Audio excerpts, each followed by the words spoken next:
Debate në parlament për draftin kundër evazionit fiskal, Rama deklaron nuk do të ndalemi, harrojeni amnistin, opozita e akuzon për korrupsion. Marrin fund burokracit për marrjen e dokumentave në zyrat e shtetit, qeveria marrëveshje me Bankën Botërore për të financuar projektin. LSI kërkon konsensus për dekriminalizimin, edhe Partia Socialiste e bindur për një marrëveshje me opozitën, por demokratët nuk heqin dorë nga testi drogës. Dy grupet armatosura përplaste në Mamuras, nga shkëmbimi i zjarrit shënohet 1 vdekur e 3 të plagosur, nuk dihen ende motivet e krimit. Ministri i Brendshëm Sajmir Tahiri mohon trafikun e drogës, shitja e makinës private për të cilën akuzohet është dokumentuar në deklaratën e pasurisë.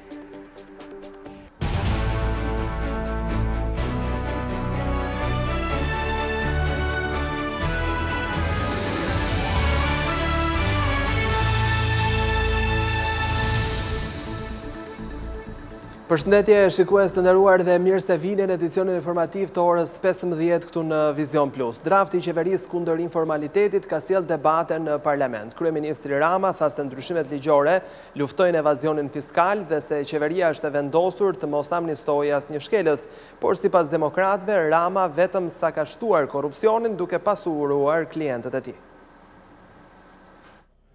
Diskutimi i paketës së masave kundër informalitetit në parlament i ka dhënë mundësi kryeministrit Edi Rama të theksojë vullnetin e qeverisë për të vazhduar këtë betejë deri në fund.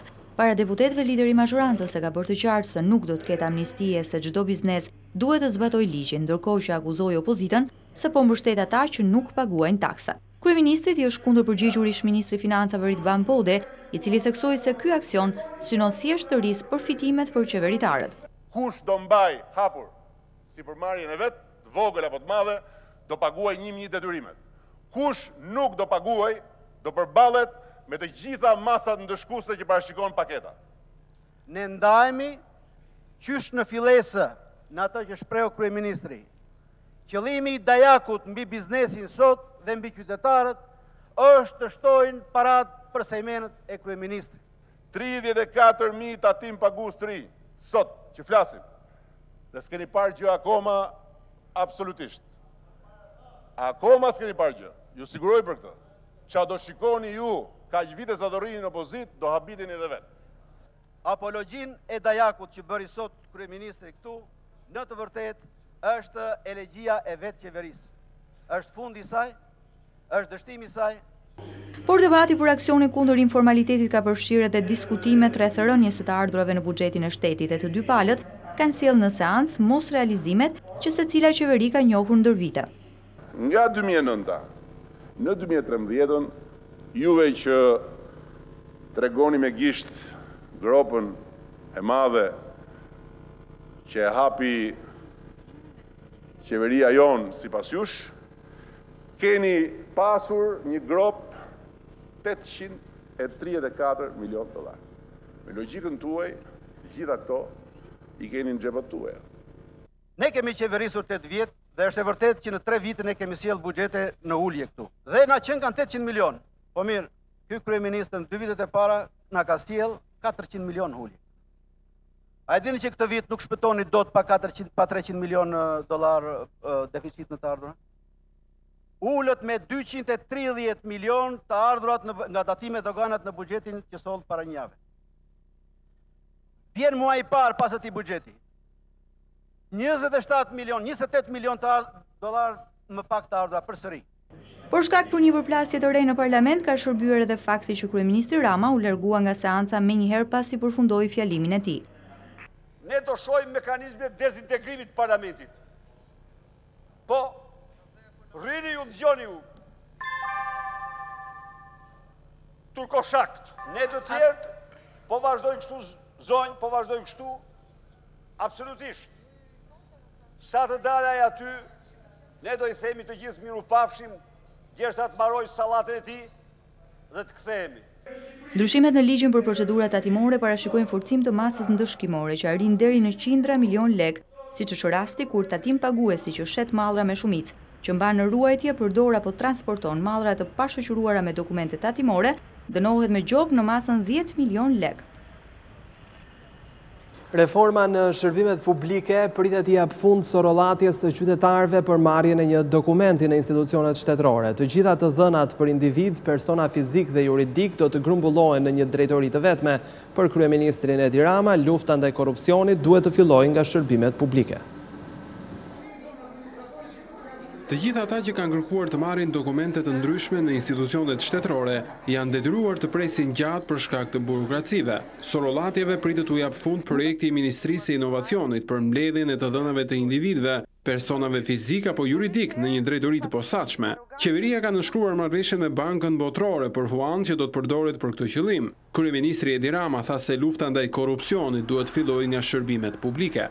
Qysh ngryhet herës, unë kam qenë mbetemi bindur se lufta me këtë formë korrupsioni është në radhë parë luftë për modernizimin e sistemit.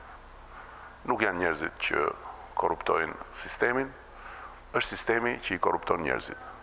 Sipas shefit të qeverisë, reforma në shërbimet publike do të mundësojë qytetarëve shkurtimin e kohës së tërheqjes së dokumentave të nevojshme vetëm në një sportel. Nëse sot ne kemi shërbime ku qytetari përpara se t'i marrë duhet më parë të koleksionojë nga një zyrë tjetër, nga një sportel tjetër, nga një institucion tjetër, një numër dokumentash që shkon deri në 17 apo 20 dokumenta për shërbime të caktuara, të gjithë këto dokumenta që janë dokumenta që jepen nga shteti, të jetë detyrë e shtetit që t'i japi. Dhe qytetari bën kërkesën në sportelin përkatës dhe është ai sportel që inicion kërkesën në drejtim të gjithë institucioneve për të plotësuar dokumentacionin dhe për t'i dhënë qytetarit atë që kërkon. Deri tani është realizuar faza e parë e projektit, ku është bërë identifikimi i shërbimeve dhe janë evidentuar 280 të tilla në 15 institucione. Lëvizja Socialiste për Integrim kërkon që dekriminalizimi të kalojë vetëm përmes konsensusit. Për çdo mosmarrveshje, kreu i grupit Lëvizja Socialiste për Integrim, Petrit Vasili, thotë se palët mund t'i drejtohen Komisionit Venecias. Edhe socialistët thonë se ka mundësi për marrëveshje pasi diferencat janë të vogla, por demokratët këmbgulin në testin e drogës. Në debatin për dekriminalizimin, LSI këmbgul për konsensus politik, dhe në rastin kur të ketë dallime mes palëve, atëherë do duhet mendimi i Komisionit të Venecias, i cili do të ishte i detyrueshëm për të zbatuar. Do të ecet me shpejtësi dhe njëkohësisht konsensualiteti do jetë linja udhëheqëse dhe mos dakordësit do të zgjidhen pra thash me mbështetjen e dakordsuar pra të Komisionit Venecias, gjë që ne kemi nënvizuar dhe në deklaratën 24 dhjetorit, pra do thotë do të merret opinioni i tyre dhe ai opinion do të jetë një opinion i padiskutueshëm për secilën palë. Socialisti Taulant Balla, i cili në mbledhjen e fundit të Komisionit të posaçëm për dekriminalizimin, deklaroi se me nismën ligjore të qeverisë Komisioni mund të quhet i ezaruar, thotë se palët do të punojnë mbi dokumentet e propozuara dhe çka është më e rëndësishme në proces është konsensusi. Paketa ka dy element shumë thelbësor, elementet e çelësave kushtetues dhe elementin e rregullimeve ligjore që bën ligji i propozuar nga qeveria. Unë kam bindjen që në komunikimin e rivendosur do të arrijmë që përmes komisionit dhe përmes mekanizmave tjerë parlamentar, të cilët janë të domosdoshëm në një proces të rregullt parlamentar, të mundsojmë që të kemi një projektligj të përbashkët. Kërkesat e opozitës për testin e drogës dhe shenjat e gishtrинjve, socialistët i konsiderojnë qesharake, por Oret Bylbashi i PD-s thotë se ky është një kriter i panegociueshëm. Çështja e shenjave të gishtrинjve është një moment themelor në ligjin që kemi propozuar ne, është një kusht që ne nuk e negociojmë. Pa të, do të ishte pamundur që kriminalët të cilët kanë kryer krime dhe kanë ndryshuar identitet apo e kanë kryer me identitet tjetër të kapeshin dhe të ndaloheshin nga të bërit deputet apo çdo funksionar tjetër. Pra na duhet që këta persona të mos hyjnë në parlament. Çdo përpjekje për ta bllokuar këtë nuk do të gjejë konsensus nga ana jonë. Pas përfshirjes në kalendarin e punimeve të kuvendit të projektligjit të depozituar nga opozita, pritet që ditët në vijim deputetët të rinisin debatin politik. Një konflikt mes pjesëtarëve të dy familjeve ka degeneruar në përplasje të armatosur në qytetin e Mamorasit. Përpastoj një person ka mbetur i vrarë, ndërsa 3 të tjerë janë plagosur. Policia nuk ka mundur të zbardhë plotësisht ngjarjen, por ka arrestuar njërin nga protagonistët e konfliktit. Një i vrarë dhe 3 plagosur është bilanci i përplasjes me armë mes pjesëtarëve të dy familjeve në qytetin e Mamorasit. Shkëmbimi i zjarrit ka ndodhur mes ditën e së mërkurës në qendër të qytetit, fare pranë godinës së bashkisë. Viktima është shtetasi Naim Tafa, ndërsa të plagosur kanë mbetur Altin Çoku, 37 vjeç, Besim Xhetani, 70 vjeç dhe Dorian Mamli, 31 vjeç. Pjesëtarët e dy familjeve, Tafa dhe Mamli, mësohet se janë konfliktuar fillimisht me fjalë. Por brenda pak minutash situata ka shkuar deri tek përdorimi i armëve të zjarrit. Nga breshëritë e plumbave u plagosën 4 persona, por njëri prej tyre, shtetasi Naim Tafa, humbi jetën gjatë rrugës për në spitalin e traumos në Tiranë. Ndërkohë, i moshuari Besim Xhetani nuk ka asnjë lidhje me sherrin mes dy familjeve, por ka qenë kalimtar i rastit në vend ngjarje. Të 3 plagosurit janë në gjendje kritike për jetën në spital. Policia ende nuk ka mundur të mbërrijë tek motivet e konfliktit, por mësohet se është arrestuar Enrik Mamli, njëri nga personat e përfshirë në përplasjen e armatosur. Ekspertët janë duke marrë atë intensivisht në pyetje dhe pritet që dëshmia e Enrik Mamlit të zbardhë plotësisht ngjarjen.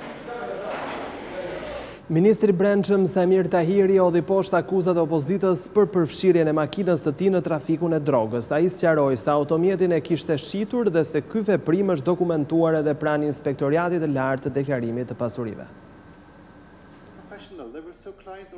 Pas përfundimit të programit suedezo-shqiptar për policimin në komunitet, Ministri i Brendshëm Samir Tahiri foli edhe për automjetin e tij për të cilin opozita e ka akuzuar se është përdorur në trafiqe droge. I pyetur nga gazetarët, Tahiri tha se çdo dokument është depozituar në ILDKP. Nëse ILDKP-ja e kërkon, do sigurisht është i depozitueshëm, por mund bëni një gjë, shkoni në Ministria e Drejtësisë dhe kërkoni, a është apo jo? Opozita akuzon ministrin e Brendshëm se nuk e ka shitur automjetin tip Audi, i cili po përdoret për transportimin e drogës. Akuza Tahiri i ka mohuar duke thënë se makinën e ka shitur dhe nuk e disponon më ai, por emri figuron në sistem pasi përmbarimi ja kishte bllokuar për shkak të një gjobe që duhej të paguante për një gjyq të humbur me Shkëlzen dhe Argita Berishën. 89 kg lëndë narkotike kanabis sativa u sekuestruan mëngjesin e së mërkurës nga policia, ndërsa 3 parcela me 663 rrënjë hashash janë asgjësuar me anë të djegjes në fshatin Shkoz të Vlorës. Operacioni i koduar me emrin Ndërmjetësi çoi në pranga 2 persona, Dilaver Kapaj, 32 vjeç, dhe Behari Bazaj, 38 vjeç. Gjatë një kontrolli të ushtruar në këtë zonë të thellë malore, në shtëpinë e 2 të arrestuarve u gjetën edhe një automatik si edhe disa krerë me fishek. Piloti Giorgio Riformato, i akuzuar si pjesë e grupit që do të trafikonte drogë me avion në Itali, është përballur me dëshmitarët. Punonjësi i Alp Kontrollit, Erion Pipero, i thirrur nga prokuroria, ka rrëzuar versionin e italianit duke thënë se në asnjë moment ai nuk raportoi për defekt në avion. I vetmi që pretendon pafajësinë nga grupi të akuzuarve për trafikun e drogës me avion, piloti italian i cili u kap me drogë në plazhin e Divjakës, Giorgio Riformato, është përballur në gjykatën e krimeve të rënda me dëshmitarët e prokurorisë. Në thënien e tyre ata kanë rrëzuar pretendimin e italianit se kishte ndaluar në Divjak për shkak të një defekti. Erion Pipero ka qenë dëshmitari i parë që është sjell nga organi i akuzës, i cili kishte komunikuar me Riformato në momentin kur ai kishte prekur hapësirën shqiptare. Sipas Piperos, piloti italian kishte fillimisht destinacion daljen nga hapësira, po pas 5 minutash ka devijuar. Pipero pohon se pasi ishte lidhur me pilotin, ky i fundit i kishte thënë në italisht se ishte duke testuar avionin, ndërsa 20 minuta më vonë, kur devijoi nga trajektoria, u shpreh se donte të shihte bregdetin shqiptar. Punonjësi i Alp Kontrollit sqaroi më tej se në asnjë moment Riformato nuk raportoi për ndonjë defekt. Gjëra për të cilën akuzohen të pandehurit ndodhi në 9 maj të vitit të kaluar, kur avioni që dyshohet se do transportonte drogën u ul në plazhin e Divjakës për të marrë ngarkesë për ngecjen e rër. Policia arriti të sekuestrojë dhe 340 kg kanabis sativa, të paketuar e destinuar të trafikohej drejt Italisë. Riformato e ka qëndruar pohimeve të dhëna para prokurorëve pas arrestimit, se nuk ka lidhje me drogën e kapur në Divjak dhe se avioni i tij Piper bëri ulje të detyruar për shkak të një defekti. Nga hetimet ka rezultuar se organizatori i këtij trafiku është shtetasi Saimir Bajrami dhe 2 paketuesit e lëndës narkotike Cleviola Metaj dhe Aurel Pupe, me të cilët Riformato ka mohuar të ketë pasur një ojë të mëparshme, por ndërsa të pandehurit e tjerë kërkuan gjykim të shkurtuar, duke pranuar akuzën, Riformato vazhdon të qëndrojë kërkesës për pafajësi. Një shpërthim i fuqishëm eksplozivi ka tronditur banorët e Fushkrujës rreth orës 3:30 të mëngjesit të së mërkurës. Lënda plastëse që dyshohet se ishte përgatitur në mënyrë artizanale, ishte vendosur në një grop të vogël pranë një pike karburanti. Për pasojë janë thyer xhamat e një lokali aty pranë, si edhe një xham e një autobusi që ishte i parkuar. Pronari i linjës së autobusëve Gëzim Bila pretendon se shpërthimi i tritolit ka qenë i qëllimshëm për shkak të konkurrencës, pasi ditët e fundit policia ka kryer operacione në ndalimin e mjeteve të palicencuara.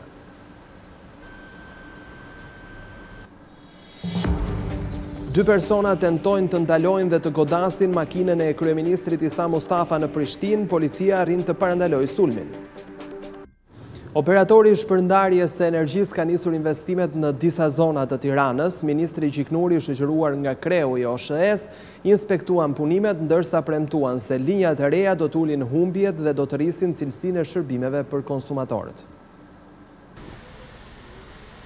Ndërprerjet e shpeshta të energjisë elektrike për shkak të amortizimit të rrjetit shumë shpejt do të marrin fund në disa zona të Tiranës. Kompania e shpërndarjes së energjisë ka bërë gati një fond për 50 milion dollarësh, të cilat do të investojnë në linja të reja, duke inspektuar punimet në një zonë të kryeqytetit, ku po ndërtohet rrjeti i ri i shpërndarjes për Selitën, Vasil Shanton dhe një pjesë të rrugës së Kavajës. Ministri i Energjisë Damian Gjiknuri tha se rritja e argëtimeve të kompanisë po përkthehet në rritje të shërbimit ndaj konsumatorëve. Mesazhi është shumë i thjeshtë, është shumë i qartë, besoj kuptueshëm për gjithë qytetarët, kontributet e tyre, parat, pagesat janë shtuar, ulja e humbjeve po përkthehet në investime dhe sjell siguri më të madhe për sistemin tonë energjetik, tarifa më të qëndrueshme të energjisë elektrike dhe bën vendin më të sigurt nga pikpamja energjetike. Ndërsa administratori i OSHE-s Ardian Çela tha se këtë investim qytetarët e kësaj zone e meritojnë, pasi edhe pse kanë qenë të rregullt në pagesa, kanë patur probleme të mëdha me ndërprerjen e energjisë. Qytetarët paguajnë rregullisht energjinë elektrike në këtë zonë, pra kjo vjen bashkangjitet filozofisë që ka kompania që ne t'i përgjigjem investimeve dhe zonave ku qytetarët dhe abonentët paguajnë rregullisht energjinë, por t'i ofrojmë atyre një shërbim dhe cilësi furnizimi më të mirë. Por zona ka probleme me rrjetin që është e amortizuar dhe ka defekte dhe shumëta. Investimi në këtë zonë të kryeqytetit ka vlerën e 550.000 dollarëve dhe përmirëson furnizimin me energji për 15.000 konsumatorë. Autoriteti mediave audiovizive blokoi sot në mënyrë të paprecedent pajisjet e kompanisë Sky Digital, ndonse ajo është e licencuar për transmetime televizive. Drejtuesit e AMAS e mbyllën aktivitetin me një urdhër që në fakt ishte lëshuar për një firmë tjetër. Madje zyrtarët e AMAS shërbyen edhe si transportues, duke vënë në dispozicion makinat e tyre për konkurrencë. Mund të duket e çuditshme, por raste të tilla ku bllokohen pasuritë e një kompanie private për të favorizuar një tjetër, në Shqipëri janë të shpeshta. Shembulli më flagrant është ai i bllokimit dhe sekuestrimit të mjeteve të punës së kompanisë Sky Digital, një operator i licencuar nga Autoriteti i Medias Audiovizive për të bërë transmetime televizive. Absurdi që autoriteti i cili në fakt duhet të mbrojë mediat ka bërë sot është mbyllja dhe marrja e të gjitha pajisjeve të këtij operatori me pretendimin se ai nuk ka licencë. Në fakt, në urdhrin e sekuestros që Vision Plus disponon, i cili është i firmosur nga vetë kryetari i AMAS, shkruhet se bllokimi duhet bërë për kompaninë Fibernet dhe jo Sky Digital. Këto veprime e kanë gjetur të papërgatitur përfaqësuesin e kësaj firme, i cili rrëfen mësymjen e inspektorëve, policisë dhe punonjësve të medias në ambientet e tij të punës këtë paradite. Në datën 3, AMA ka nxjerrë aktin për sekuestrimin e pasurisë të Fibernet, duke qenë se pronari atë ditë nuk ndodhe, nuk e arritën ta sekuestronin në mbështetje të policisë. Për këto dy veprime janë bërë kallëzime për kallëse, është bërë kërkesë padi kundër Top Channel dhe AMA-s, sepse Top Channel, siç e shikoni prezant, kryen gjithë veprimet për të mbështetur AMA-n. Pas atij veprimi ka dërguar shefi i komisariatit nr. 2 një shkresë për intervistimin e personit, i cili për shkaqe familjare nuk ndodhet përsëri në Shqipëri, dhe sot ndodhemi përballë faktit që kanë thyer derën, kanë shyer derën dhe kanë marrë dhunshëm, ja ku janë pamjet aty, kanë marrë dhunshëm të gjitha aparaturat e kompanisë Fibernet, duke menduar se janë Fibernet, por në fakt janë kompanisë Sky Digital, kompani e autorizuar nga AMA për vendari mediatike. Kompania Sky Digital ka një kontratë qeraje me firmën Fibernet për të transmetuar në linjat e sajtit internetit programet për të cilat është licencuar, nga autoriteti medias. Në këto kushte, vendimi për të fundosur këtë kompani në rastin më të mirë tingëllon qesharak. Eduard Buda shpreh se edhe pse këtë çështje kërkoi ta denonconte pranë organeve të policisë, asnjë prej tyre nuk pranoi të marrë kallëzim. Kompania Sky Digital ka marrë me qira rrjetin, ju e dini, rrjetin e fibrës për të transmetuar në një fibër, siç thashë, në internetin dhe në televizionin kablor. Ka rezultuar që në këtë ngatres, me qëllim nga ana Amës, të sekuestrohen pajisjet e Sky Digital, të cilat tani Ama i merr si të jenë fibernetit. Komunikimi i fundit, ky është urdhri kryetarit dhe kryetari e di këtë punë dhe kryetari ka urdhëruar si zotin tok që këto gjëra do të ndodhin. Fiberneti nuk e shpëton dot askush dhe në këtë lloj kushte ne jemi përballë rastit flagrant që unë s'kam ku t'i bëj kallëzim sepse policia në rastin konkret mund të shkojmë bashkë bile me kamerë, ta pyesim, a ka mundësi të bëj një kallëzim se po më dhunohet prona, se po prekni këtë gjë që është në kallëzim, është në kërkesë padije administrative të gjithë me radhë. Jo, nuk jep asnjëri përgjigje. Të kontaktuar nga Vision Plus, drejtuesit e Amas shprehen se kanë marrë një vendim i cili ka të bëjë me bllokimin e kompanisë Fibernet, e cila është kapur duke transmetuar shërbime audioviziv pa marrë autorizim nga ajo. Por edhe pse është njohur me kontratën e qeranës së kësaj kompanie, nuk ka bërë asgjë, përkundrazi, të mbështetur mediatikisht edhe nga një tjetër media, inspektorët e Amas kanë shkuar në ambientet e një televizioni, kanë marrë në makinën e tyre grupin e xhirimit dhe janë nisur për të bllokuar këtë shoqëri. Lufta që ka shpallur autoriteti mediave është shumë e qartë, favorizimi duke shkelur konkurrencën e ndershme të një grupi mediatik të caktuar. Alfa Banki është përgjigjur pozitivisht nismës të bashkisë duke rikonstruktuar ambientet e çerdhes Zërat e Jetës në Kamës. Rëndësi e veçantë u kushtua rrjetit hidraulik për të shmangur çdo problem nga lagështira. Duke filluar nga kjo e mërkur, fëmijët e çerdhes Zërat e Jetës në zonën e Kamzës në Tiranë do të kenë një ambient krejtësisht të ri. Në kuadër të nismës Adopto një çerdhe, Alfa Bank është angazhuar në rikonstruksionin e ambienteve të brendshme për të dhuruar fëmijëve komoditetin dhe sigurinë që meritojnë. Një rëndësi të veçantë Alfa Bank e kushtoi rrjetit hidraulik, që ndikon drejt për drejt në eliminimin e lagështirës. Në çerdhen Zërat e Jetës ne kemi investuar jo vetëm në rehabilitimin e hapësirave, por gjithashtu edhe në procesin edukues, duke dhuruar lojra ndërvepruese për fëmijët që synojnë zhvillimin e aftësive logjike dhe matematike. Do të doja gjithashtu të falenderoja stafin pedagogjik për përpjekjet e tyre të admirueshme në mbështetjen që u japin fëmijëve për një edukim më të mirë. Buzëqeshjet në fytyrat e fëmijëve janë të paçmueshme. E dim që kemi bërë veprimin e duhur kur i shohim ata të lumtur dhe të emocionuar. Alfa Bank Albania në lindje me politikën e vet të përgjegjshmërisë sociale të korporatës do të vazhdojë të mbështesë rinin shqiptare e më gjerë komunitetin. Sot një nga çerdhet më model Tiranës është kjo çerdhe Zërat e Jetës në bregun e Lumit, pra në një nga lagjet më të varfra dhe me kushtet ekonomike më të vështira, është pikërisht treguesi i faktit që kemi të njëjtën vëmendje si në qendër Tiranës ashtu edhe në periferi Tiranës, për të siguruar që çdo qytetar i Tiranës merr të njëjtat shërbime. Më vjen mirë që kjo çerdhe model është bërë pjesë e projektit Adopto një çerdhe, ku shumë kompani ju përgjigjen thirrjes tonë. Sot kemi marrë një produkt i cili nëse do të kishim pritur për kalendarin periodik të punimeve të bashkisë, do të ishin dashur 10 vjet për të ardhur në këtë situatë. Drejtori bankës premtoi mbështetje të vazhdueshme për projektet që synojnë përmirësimin e jetës së fëmijëve. Pas inaugurimit të çerdhes, drejtuesit e Alfa Bank shpërndan lodra për voglushët. Një ditë pas të u qëllua me vezë në Kuvend, një tjetër sulm u tentua të kryej sot në mëngjes ndaj kryeministrit të Kosovës, Tista Mustafa. 2 persona kishin planifikuar të ndalonin eskortën e shefit të qeverisë, por u zbuluan nga policia. Policia e Kosovës parandaloi një sulm ndaj eskortës së kryeministrit Isa Mustafa mëngjesin e kësaj të mërkure. 2 persona tentuan të ndalonin dhe godisnin automjetin në lëvizje të shefit të qeverisë. Ata mbanin në duar 2 çanta letre ku gjendeshin copza metali që shërbejnë për shfryrjen e gomave, si dhe një telefon celular. Në momentin që forcat e policisë do t'i kontrollonin, 2 personat lanë çantat dhe u larguan. Eskorta e kryeministrit më pas vijoi rrugën normalisht. Kjo ngjarje vjen pas sulmit me vezë ndaj kryeministrit në sallën e parlamentit, ku deputetë opozitës nuk e lejuan atë të raportonte për marrëveshjet e arritura në Bruksel me Serbinë. Sulmi u dënua ashpër nga Shumica, presidentja e Kosovës dhe përfaqësuesi special i BE-s. Ditë më parë, automjeti Mustafës ishte shënjestra një tjetër sulmi të aktivistëve të lëvizjes vetëvendosje, të cilët hodhën vezë dhe bojë në shenjë pakënaqësie ndaj marrëveshjeve të Brukselit. Fumuar teatrin, përveç filmave francez që shfaqen në Parkun Rinia, ka nisur rrugtimin një tjetër festival. Sezoni i teatrove pritet të nisë në muajin tetor. Ka nisur rrugtimin një tjetër festival filmash. Për postprodhimeve të fundit të kinematografisë franceze që do të vijojnë të shfaqen pranë Parku të Riniat çdo të martë të premte mbrëma, kryeqyteti çel të tjera dritare kinemaje këtë javë. Votre sœur, elle s'est pas fait. Kujtim Çashku ka zgjedhur 40 produksione kinematografike nga e gjithë bota për t'i përcjellë ato jo vetëm në qendrën kinematografike shqiptare, por edhe në sallën e Akademisë Marubi dhe pranë Universitetit të Arteve. Ndodh me një politikan duke patur një model të një politikani që e kupton këtë gjë që është në shërbim të shoqërisë dhe të njerëzve. Politikani shumë shpejt njëson atë çka kanë bërë shekujt për konceptin shtet me vetveten. Kështu që në këtë drejtim, jo në mënyrë rastësore, e zgjodhëm këtë film për Václav Havelin. Në këtë edicion të 10 të festivalit të Çashkut, ajo që i bashkon këto filma është tema. Të drejtat e njerëzit këtë herë janë fokusi i plot 40 filmave që do të shfaqen përgjatë këtij muaji. Edhe në Kinematek Pedonalia e Kryeqytetit u pret dokumentari Skandal, si një thirrje kundër diskriminimit të komunitetit LGBT.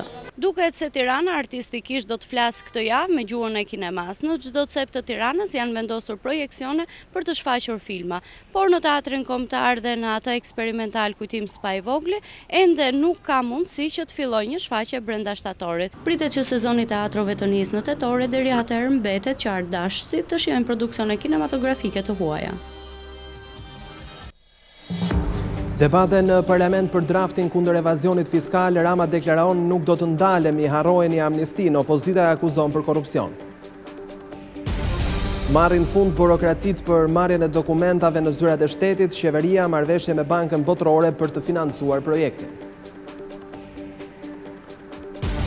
LSI kërkon konsensus për dekriminalizimin edhe Partia Socialiste e bindur për një marrëveshje me opozitën, por demokratët nuk heqin dorë nga testi drogës. 2 grupet armatosura përplasten në Mamuras, nga shkëmbimi i zjarrit shënohet 1 vdekur dhe 3 të plagosur, nuk dihen ende motivet e krimit. Ministri i Brendshëm Samir Tahiri mohon trafikun e drogës, shitja e makinës private për të cilën akuzohet është dokumentuar në deklaratën e pasurisë. Lajmet tona përfundojnë këtu, shikues të nderuar, por për më shumë informacion në çdo kohë mund të klikoni në adresën tonë të internetit visionplus.tv ose mund të informoheni nëpërmjet rrjetit social Facebook. Ndajemi këtu së bashku. Faleminderit.